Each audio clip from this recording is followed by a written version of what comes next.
Good morning, student. I'm Ramakant Sharma and आज हम discussion कर रहे हैं बीएससी फर्स्ट ईयर के बॉटनी के सिलेबस के बारे में। आज का जो हमारा पॉइंट रहेगा या जो टॉपिक रहेगा वो रहेगा BSc first year botany. Clear? तो बीएससी फर्स्ट ईयर का अगर सिलेबस देखें हम लोग तो बीएससी फर्स्ट ईयर में बॉटनी के सिलेबस को 3 पेपर्स में डिवाइड किया गया है।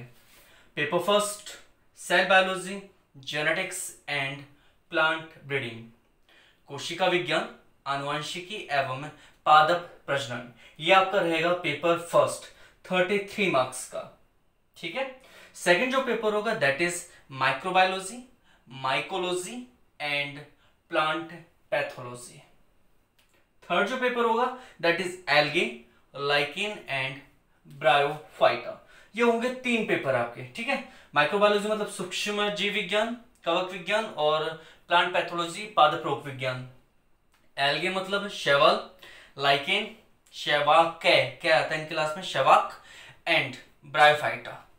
तो ये है आपका सिलेबस। फर्स्ट पेपर कैरी करेगा 33 मार्क्स को, सेकंड पेपर में भी 33 मार्क्स होंगे और जो थर्ड पेपर होगा वो होगा टोटल 34 मार्क्स का। तो यहाँ टोटल 3 पेपर्स हैं और इनकी अगर मार्किंग की बात की जाए तो ये है टोटल 100 मार्क्स के। ठीक है। थर्ड पेपर 1 मार्क्स का ज्यादा है, बाकी सेम रहेंगे। इसके अलावा ये तो थ्योरेटिकल पोर्शन हो गया 100 मार्क्स का। इसके अलावा प्रैक्टिकल जो होगा वो होगा 50 मार्क्स का। ठीक है। तो ये है आपका सिलेबस। हर एक जो सिलेबस होता है उसमें अप्रोक्स 4 यूनिट जो होंगी, मतलब जैसे जितनी भी बुक्स की अगर बात करें, जैसे फर्स्ट बुक होगी इसमें भी 4 यूनिट है, इनमें भी 4 यूनिट है, इनमें भी 4 यूनिट है। मतलब हर एक पेपर को 4 यूनिट में क्या किया है राजस्थान यूनिवर्सिटी ने क्लासिफाइड किया, डिवाइड किया है। ठीक है। तो सिलेबस ज्यादा लेंथी नहीं है, इंटरेस्टिंग है। ठीक है। अच्छे से इसकी क्या करनी है, स्टडी करनी है। क्लियर?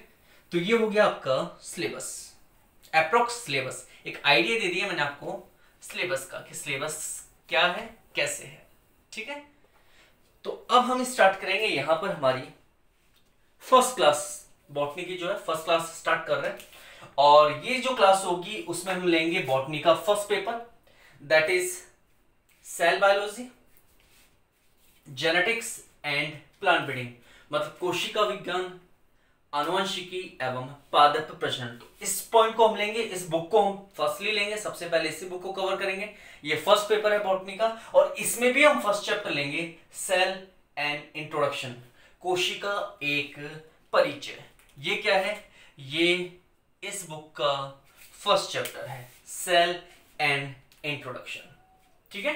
तो इस चैप्टर को हमें क्या करना है, स्टार्ट करना है। बट बिकॉज ये फर्स्ट ईयर है और फर्स्ट ईयर है और बायोलॉजी में जूलॉजी एंड बॉटनी 2 चलेंगी। जूलॉजी में भी सेल बायोलॉजी चलेगी, साइटोलॉजी चलेगी, मतलब कोशिका के बारे में चलेगा। बॉटनी में भी सेम एज जैसे कि जूलॉजी में चलेगा वैसे ही चलेगा, बस डिफरेंस जो आएगा वो आएगा पादप प्रजनन का, वो अलग से हमें क्या करना पड़ेगा, पढ़ना पड़ेगा। ठीक है। तो कोशिका जो परिचय होता है उसको स्टार्ट करने, जैसे हम इसमें क्या पढ़ेंगे, कोशिका के बारे में, कोशिका क्या होती हैं, कोशिकाएं कितने प्रकार की होती हैं, एक कोशिकीय जीव क्या होते हैं, बहुकोशिकीय जीव क्या होते हैं, कोशिका की संरचना कैसी है, उसमें किस किस प्रकार के कोशिकांग पाए जाते हैं, सारी चीजें डिटेल में हम क्या पढ़ेंगे इस चैप्टर में। ठीक है। तो ये जो चैप्टर होगा, इस चैप्टर में हमें कोशिका का परिचय पढ़ना है। लेकिन कोशिका का परिचय से पहले मैं एक बार आप लोगों को इस सब्जेक्ट क्योंकि फर्स्ट ईयर होता है, जब भी फर्स्ट क्लास होती है तो सबसे पहले हम इंट्रोडक्शन देते हैं कि बायोलॉजी क्या है। ठीक है। वैसे तो आपने हमेशा पढ़ा है लेकिन एक ब्रीफ इंट्रोडक्शन होता है सबसे पहले क्लास स्टार्ट करने से पहले। ये एक टाइप का रूल है स्टडी स्टार्ट करने, फर्स्ट ईयर हो चाहे 11th हो चाहे एमएससी प्रीवियस हो, जब भी क्लासेस स्टार्ट होती है इनकी फर्स्ट, देन सबसे पहले किसका इंट्रोडक्शन देते हैं, बायोलॉजी का। ठीक है। What is biology, because biology कर रहे हैं और बायोलॉजी में हम स्पेशली क्या कर रहे हैं, बॉटनी। क्लियर? तो हम पढ़ेंगे बायोलॉजी के बारे में, व्हाट इज बायोलॉजी। ठीक है। तो बायोलॉजी क्या है, देखो ये जो बायोलॉजी है ये एक क्या है, ग्रीक वर्ड, किस भाषा का शब्द है, ग्रीक भाषा का शब्द है। क्या, बायोलॉजी मतलब जीव विज्ञान। ठीक है। बॉटनी मतलब वनस्पति विज्ञान। तो जिस बायोलॉजी की हम बात कर रहे हैं वो किस भाषा का शब्द है, ग्रीक भाषा का शब्द है, जीव विज्ञान या फिर बायोलॉजी। अगर इस बायोलॉजी को देखा जाए तो ये जो बायोलॉजी है ये दो शब्दों से बनी है, पहला बायो और दूसरा लोगस। ठीक है, बायो का मतलब होता है जीव और लोगस का मतलब होता है अध्ययन। अतः वह शाखा, किसकी शाखा? विज्ञान की। जीव विज्ञान किसकी शाखा है? विज्ञान की। आगे जब वनस्पति विज्ञान और जंतु विज्ञान आती है तो वो किसकी शाखाएं होती हैं? जीव विज्ञान की। तो विज्ञान की वह शाखा जिसमें हम किसका अध्ययन करेंगे? जीवों का। किसका अध्ययन करेंगे? जीवों का। दैट इज नोन एज, उसे हम कहते हैं बायोलॉजी या फिर जीव विज्ञान। जैसे कि हिंदी में इसके शब्द से पता चलता है कि बायोलॉजी हिंदी में दो शब्दों से बना है, जीव और विज्ञान। जीव मतलब जीव और विज्ञान मतलब विशिष्ट ज्ञान। विशिष्ट ज्ञान। और विशिष्ट ज्ञान कब आएगा? जब हम उसका क्या करेंगे? अध्ययन। इसका मतलब अध्ययन करेंगे हम किसका? जीव का। किसमें? जीव विज्ञान में। तो कैसे भी देख लो घुमा फिरा कर बात वही निकल कर आती है कि विज्ञान की वह शाखा जिसमें जीवों का अध्ययन किया जाता है उसे क्या कहते हैं? जीव विज्ञान। ठीक है, तो विज्ञान की वह शाखा जिसमें जीवों का अध्ययन किया जाएगा उसे क्या कहेंगे? जीव विज्ञान। ये जो शब्द है जीव विज्ञान या बायोलॉजी शब्द, ये शब्द दिया गया सन 1802 में दो वैज्ञानिकों के द्वारा। पहले वैज्ञानिक का नाम है लेमार्क और दूसरे वैज्ञानिक का नाम है ट्रेविरेनस। तो दो वैज्ञानिक ऐसे हैं जिन्होंने सबसे पहले कौन सा शब्द दिया है? बायोलॉजी शब्द। तो बायोलॉजी शब्द किसके द्वारा दिया गया है? लेमार्क और ट्रेविरेनस के द्वारा। कब दिया गया है? सन 1802 में। ठीक है, कब दिया गया है? सन 1802 में। उसके बाद इस बायोलॉजी का सबसे पहले यूज किसने किया है? अरस्तु ने। अरस्तु ने सबसे पहले क्या किया? अरस्तु एक ऐसा वैज्ञानिक है जिसने विज्ञान के, जीव विज्ञान के, जंतु विज्ञान के हर एक क्षेत्र में अपना क्या दिया है? योगदान दिया है। तो अरस्तु ने क्या किया? सबसे पहले इसने कोशिका के बारे में भी कुछ प्रेक्षण प्राप्त किए थे, ये भी ध्यान रखना। ठीक है, इसके अलावा इसने क्या किया था? सबसे पहले जीवों का वर्गीकरण। सबसे पहले जीवों का वर्गीकरण करने का श्रेय किसे दिया जाता है? अरस्तु को। मतलब इसने क्या प्रारंभ किया था? सबसे पहले जीवों का अध्ययन। और जीवों का अध्ययन इसने प्रारंभ किया था, इस कारण अरस्तु को जीव विज्ञान का क्या कहा जाता है? जनक। तो बायोलॉजी का या जीव विज्ञान का जनक कौन है? अरस्तु। ठीक है, ध्यान रखना अरस्तु जनक है, जबकि शब्द किसने दिए हैं? लेमार्क और ट्रेविरेनस।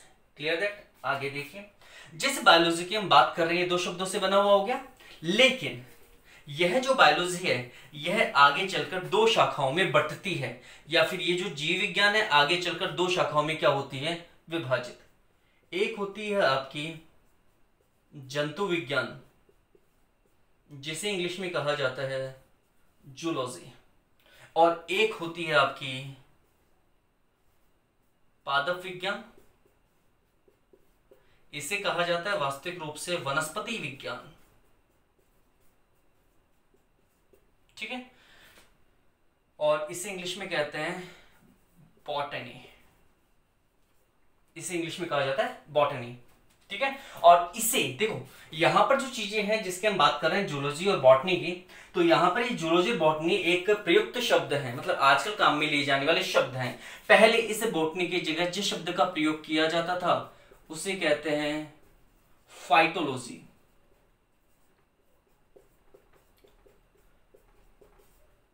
बॉटनी का एक और नाम है, क्या नाम है? फाइटोलॉजी। क्यों है? उसका एक कारण है। देखिए, बायोलॉजी ग्रीक भाषा के दो शब्दों से बना था, बायो और लोगस। उसी प्रकार जूलॉजी भी ग्रीक भाषा के दो शब्दों से बना है, जू प्लस लोगस। ये जू है और लॉजी जो हो जाएगा वो कन्वर्ट हो जाएगा लोगस में। मतलब जू का मतलब होता है जंतु, और यहां पर जो लॉजी है या लोगस जो है, इसका एक और शब्द निकलता है कौन सा? लोगस। उसका मतलब होता है अध्ययन। तो हम इस शाखा में, जीव विज्ञान की इस शाखा में हम किसका अध्ययन करेंगे? जंतुओं का। तो जीव विज्ञान की वह शाखा जो जंतुओं के अध्ययन से संबंधित है उसे जंतु विज्ञान या जूलॉजी कहते हैं, और इसका जनक किसे माना जाता है? अरस्तु को। ठीक है। इसी प्रकार अगर हम बात करें पादप विज्ञान की या वनस्पति विज्ञान की, तो बॉटनी को हम इस प्रकार, जैसे इसको विभाजित किया वैसे विभाजित नहीं कर सकते, लेकिन फाइटोलॉजी को कर सकते हैं। फाइटोलॉजी दो शब्दों से बना है, फाइटो प्लस लॉजी। फाइटो का मतलब होता है प्लांट या फिर पादप, और लॉजी का मतलब वही अध्ययन, यानी कि किसका अध्ययन करेंगे इसमें? हम पादपों का अध्ययन करेंगे, तब इसे हम क्या कहेंगे? फाइटोलॉजी। उसके बाद इस फाइटोलॉजी को किसमें कन्वर्ट कर दिया गया? बॉटनी में। ठीक है। लेकिन बेसिक जो वर्ड है जिससे शब्द की उत्पत्ति हुई है वो कौन सा है? यहां पर फाइटोलॉजी। फाइटोलॉजी आएगा तभी पता चलेगा कि यहां पर किसका अध्ययन किया जा रहा है। ठीक है। तो हमने बायोलॉजी को दो शाखाओं में विभाजित किया है। पहला अरस्तु की शाखा आ गई जंतु विज्ञान, दूसरा पादप विज्ञान आ गई। ये किसकी शाखा है?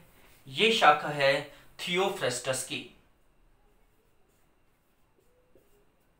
इसको अच्छे से और करते हैं कि हमने क्या किया है, हमने जीव विज्ञान या बायोलॉजी को दो भागों में बांट दिया।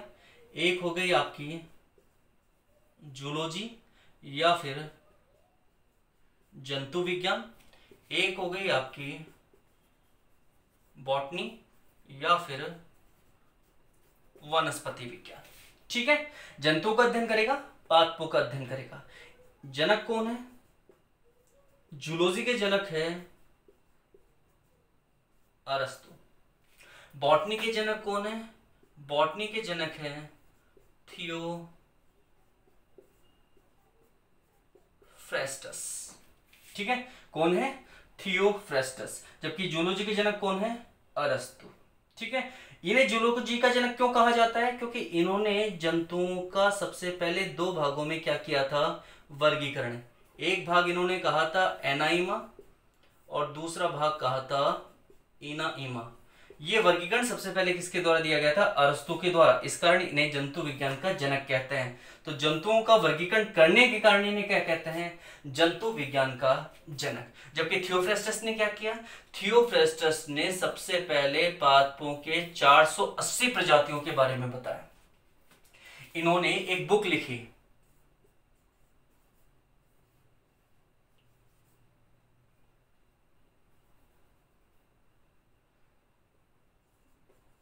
Inquiry into plants.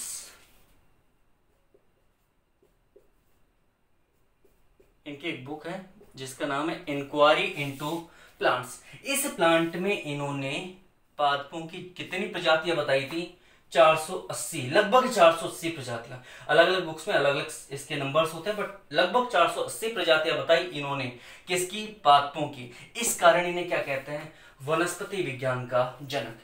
तो ये इंक्वायरी इनटू प्लांट्स थियोफ्रेस्टस की क्या है? बुक है। ठीक है।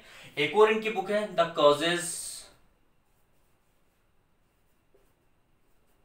Causes to plants. ये भी इनकी ही बुक है। एक और इनकी बुक है हिस्टोरिया प्लांटेरम। ये भी इनकी एक इंपॉर्टेंट बुक है। तो ये तीन बुक्स हैं जिन्होंने इन बुक्स के अंदर थियोफ्रेस्टस ने सबसे पहले क्या किया? पादपों के बारे में अवगत करवाया। जबकि अरस्तु ने अपनी पुस्तक हिस्टोरिया एनिमेलिया में जंतुओं के बारे में क्या करवाया? अवगत करवाया। ठीक है। तो ये है आपकी बायोलॉजी का इंट्रोडक्शन। ठीक है। आपकी बायोलॉजी का इंट्रोडक्शन कंप्लीट। बस इतना ही, ज्यादा डीप में नहीं जाएंगे हम। ज्यादा डीप में जाएंगे तो सिलेबस नहीं हो पाएगा टाइम पे, इसलिए सिर्फ इंट्रोडक्शन को हम यहीं पर क्या करेंगे? कंप्लीट करेंगे। ठीक है। तो ये हो गया आपका क्या? बायोलॉजी का इंट्रोडक्शन हो गया। ठीक है। तो यहां पर तीन वैज्ञानिकों के नाम मुख्य रूप से थे। एक अरस्तु थे, एक थियोफ्रेस्टस थे और एक और अरस्तु थे। अरस्तु ये सेम है, कोई अलग नहीं है, लेकिन यहाँ पर तीन बार वैज्ञानिकों का प्रयोग किया गया। एक बार जीव विज्ञान के संदर्भ में अरस्तु का, फिर पुनः जंतु विज्ञान के संदर्भ में अरस्तु का, उसके बाद थियोफ्रेस्टस शब्द का प्रयोग किया गया है वनस्पति विज्ञान के संदर्भ में। ठीक, तो ये है आपका बायोलॉजी का इंट्रोडक्शन। अब हम स्टार्ट करेंगे हमारा टॉपिक या हमारा चैप्टर, जो किससे रिलेटेड है, कोशिका से। कोशिका एक परिचय। ठीक है, इसके बारे में हमें क्या करना है, अध्ययन करना है। तो देखिए, हम जिस कोशिका के बारे में यहाँ अध्ययन करने वाले हैं, सबसे उसके पहले उसका हमें देखना ही क्या है, परिचय, कि कोशिका कैसे आई कैसे नहीं आई उसके बारे में। तो हम बात कर रहे हैं यहाँ पर कोशिका की। तो याद रखिएगा, इसके बारे में भी सर्वप्रथम बतानी मतलब वैसे नहीं बताए, खोज नहीं की इन्होंने, लेकिन सर्वप्रथम इसकी कल्पना करने वाले जो वैज्ञानिक थे वो कौन थे, अरस्तु।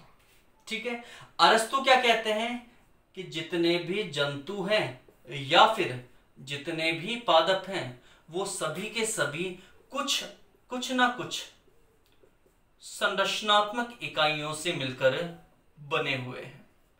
किन से मिलकर बने हुए हैं, संरचनात्मक इकाइयों से मिलकर बने हुए हैं। और इन्हीं संरचनात्मक इकाइयों को बाद में रॉबर्ट हुक द्वारा सन 1665 में क्या नाम दिया गया, कोशिका नाम दिया गया था। लेकिन ये जो संकल्पना थी ये सबसे पहले किसने दे दी, अरस्तु ने। उसके सालों बाद आए थे रॉबर्ट हुक तो। ठीक है, तो यहां जो कोशिका की संकल्पना है वो जंतु एवं पादप दोनों के लिए किसके द्वारा दी गई है, अरस्तु के द्वारा। ठीक है, अब ये जो कोशिका है, जिस कोशिका की हम बात कर रहे हैं, यह कोशिका क्या है, एक ग्रीक शब्द है। कैसा शब्द है, ग्रीक। ठीक है, इसे इंग्लिश में ग्रीक भाषा में सेल्यूले लिखा जाता है, और इस सेल्यूले का मतलब होता है रिक्त स्थान। ठीक, यहां पर जो कोशिका है उसे ग्रीक भाषा में क्या लिखा जाता है, सेल्यूले, और सेल्यूले का मतलब क्या होता है, रिक्त स्थान। इसी के संदर्भ में ये बात है सन 1665 की। सन 1665 में एक सोसाइटी हुआ करती थी लंदन में। उस सोसाइटी का नाम है लंदन रॉयल सोसाइटी। ठीक है, तो सन 1665 में लंदन रॉयल सोसाइटी के मैनेजर का नाम क्या है, रॉबर्ट हुक। तो सन 1665 में लंदन रॉयल सोसाइटी के मैनेजर या प्रबंधक रॉबर्ट हुक द्वारा अपने द्वारा निर्मित ही सूक्ष्मदर्शी की सहायता से इन्होंने अपने द्वारा क्या निर्मित किया, एक सूक्ष्मदर्शी निर्मित किया, एक माइक्रोस्कोप बनाया, और उस माइक्रोस्कोप के द्वारा किसका अध्ययन किया, पेड़ की छाल का। किसका अध्ययन किया, पेड़ की छाल का। और पेड़ की छाल को बायोलॉजी में या बॉटनी में क्या कहा जाता है, कॉर्क। मतलब इन्होंने किनकी कोशिकाओं का या किनकी संरचना का अध्ययन किया था, कॉर्क की संरचना का। जब इन्होंने सूक्ष्मदर्शी के द्वारा पेड़ की छाल या कॉर्क का अध्ययन किया तो इन्होंने देखा कि इस पेड़ की छाल में इस प्रकार के छोटे छोटे क्या उपस्थित होते हैं, कमरे समान संरचनाएं, छोटे छोटे खाली स्थान समान संरचनाएं क्या होती हैं, उपस्थित होती हैं। ठीक है, इस प्रकार की इन्होंने यहां क्या देखी, संरचना देखी, इस प्रकार की संरचना। और इन संरचनाओं को इन्होंने क्या कहा, स्मॉल रूम। क्या कहा, स्मॉल रूम मतलब छोटा कमरा। और छोटे कमरे को उस समय क्या कहा जाता था, सेल। आज भी आप लोगों को पता है कि जो छोटी छोटी प्रिजन्स होती है, मतलब जेलें जो होती हैं, उन जेलों में जो छोटे छोटे कमरे होते हैं उन कमरों को क्या कहा जाता है, सेल कहा जाता है। अगर आप हॉलीवुड मूवीज देखते हैं तो आपको पता है सबको कि उनमें छोटी जो जेल के कमरे होते हैं उन्हें क्या कहा जाता है, सेल कहा जाता है। तो उस समय भी रॉबर्ट हुक के द्वारा जब छोटे छोटे खाली स्थान देखे गए, किसमें, पेड़ की छाल या कॉर्क में, तो उन्होंने उसे क्या कहा, स्मॉल रूम। और इसी स्मॉल रूम को बाद में क्या कहा गया, सेल। सेल मतलब वही कोशिका। इसका मतलब इस शब्द का प्रयोग करने का श्रेय किसे दिया जाता है, रॉबर्ट हुक को। कब किया इन्होंने ये काम, 1665 में। अतः कोशिका की खोज का श्रेय, चाहे कोशिका की खोज का श्रेय हो या कोशिका नाम देने का श्रेय हो, वो दोनों ही श्रेय किसको दिए जाएंगे, रॉबर्ट हुक को। समझ में आ गई?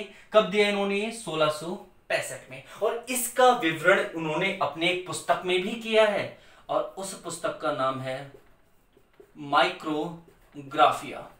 उनकी एक बुक आई है जिसमें इसका वर्णन भी किया गया है। उस बुक का नाम क्या है? माइक्रोग्राफिया। समझ में आ गया यहां तक? तो माइक्रोग्राफिया क्या है? एक बुक है। किसकी बुक है? रॉबर्ट हुक की बुक है। और इन्होंने इसमें क्या किया है? सबसे पहले कोशिका का वर्णन किया है इस प्रकार से। ठीक है, तो ये होगी कोशिका की खोज। किसने की है? रॉबर्ट हुक ने। किसमें की? पेड़ की छाल में या फिर कॉर्क में। ठीक है, उनकी पुस्तक का नाम क्या है? माइक्रोग्राफिया। उसके बाद सन 1674 में एक और वैज्ञानिक आते हैं जिनका नाम है एंटोनी वॉन ल्यूवेनहॉक। ठीक है, एक और वैज्ञानिक आए जिनका नाम क्या है? Antony von Leeuwenhoek. इन वैज्ञानिक ने क्या किया? इन्होंने प्रोटोजोआ, बैक्टीरिया कोशिका, स्पर्म कोशिका या फिर शुक्राणु एवं आरबीसी का क्या किया? अध्ययन किया। और अध्ययन करने के आधार पर इन्होंने कहा कि वास्तव में क्या है? कोशिका का अस्तित्व है।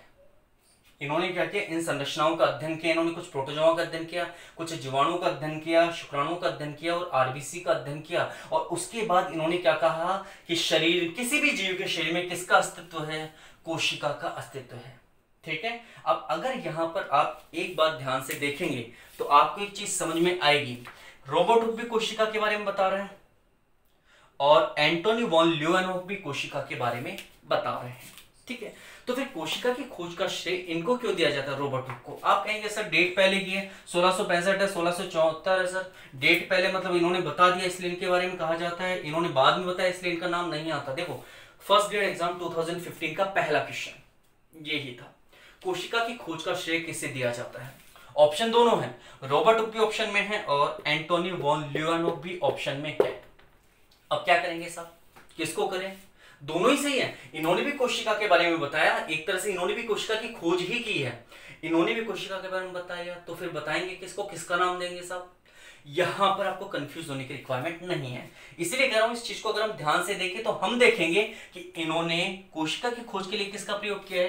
पेड़ की छाल का। जबकि इन्होंने कोशिका की खोज या उसके बारे में बताने के लिए किसका प्रयोग किया है? प्रोटोजोआ, बैक्टीरिया, जीवाणु और शुक्राणु और आरबीसी का। ये जितनी भी संरचनाएं, सारी की सारी संरचनाएं कैसी हैं? जीवित हैं। जबकि पेड़ की छाल कैसी है? एक मृत संरचना। इसका मतलब है रॉबर्ट हुक ने एक मृत कोशिका की खोज की थी, जबकि जीवित कोशिका की खोज का श्रेय किसे दिया जाता है? एंटोनी वॉन ल्यूवेनहॉक को। जीवित कोशिका की खोज का श्रेय एंटोनी वॉन ल्यूवेनहॉक 1674, जबकि मृत कोशिका की खोज का श्रेय 1665 रॉबर्ट हुक। किसमें? पेड़ की छाल में। लेकिन अगर सिंगल क्वेश्चन आता है, सिंगल लाइन क्वेश्चन आता है कि कोशिका की खोज किसने की, तो किसने की है? रॉबर्ट हुक ने। ठीक है, इन्होंने कोशिका की खोज भी की है और इन्होंने एक नई शाखा भी स्थापित की है जीव विज्ञान में। क्या? कि जीव विज्ञान की वह शाखा जिसमें कोशिकाओं का अध्ययन किया जाता है उसे कोशिका विज्ञान या फिर साइटोलॉजी कहते हैं। इसके जनक कौन है? Robert Hooke. ठीक है, तो कोशिका पूछता है या मृत कोशिका पूछता है तब तो आंसर रहेगा रॉबर्ट हुक, और विशेष रूप से वो पूछे कि जीवित कोशिकाओं की खोज किसने की, तब आंसर रहेगा एंटोनी वॉन ल्यूवेनहॉक। ठीक है, तो ये थी इसकी खोज के बारे में कुछ तथ्य, कुछ पॉइंट्स जो किससे रिलेटेड है? कोशिका की खोज के बारे में। ठीक है, आई थिंक यहां तक आपको कोई समस्या नहीं होगी। अब देखते हैं हम हमारा कोशिका एक परिचय का नेक्स्ट पॉइंट, और उस पॉइंट का या उस टॉपिक का नाम है कोशिका सिद्धांत। इस पॉइंट का नाम है कोशिका सिद्धांत, इंग्लिश में कहते हैं सेल थ्योरी। इसे आजकल सेल डॉक्ट्राइन भी कहा जाता है। क्या कहा जाता है इसे? Cell doctrine. ठीक है, तो कोशिका सिद्धांत हो गया, सेल थ्योरी हो गया, सेल डॉक्ट्राइन क्या है। जब कोशिका की खोज हो चुकी तो कोशिका के मुख्य लक्षण क्या है, ठीक है, या कोशिका क्या काम कर रही है, या कोशिका कैसे निर्मित हो रही है, उसको लेकर जो सिद्धांत दिए गए थे उन सिद्धांतों को किसमें सम्मिलित किया गया, कोशिका सिद्धांत में। ठीक है, तो कोशिका सिद्धांत सर्वप्रथम सन 1838 एवं 39 में दो वैज्ञानिकों के द्वारा दिया गया। पहले वैज्ञानिक का नाम है मैथियस जैकब श्लीडन। इनका पूरा नाम है M J Schleiden, Matthias Jacob Schleiden. ये क्या है, ये जर्मनी के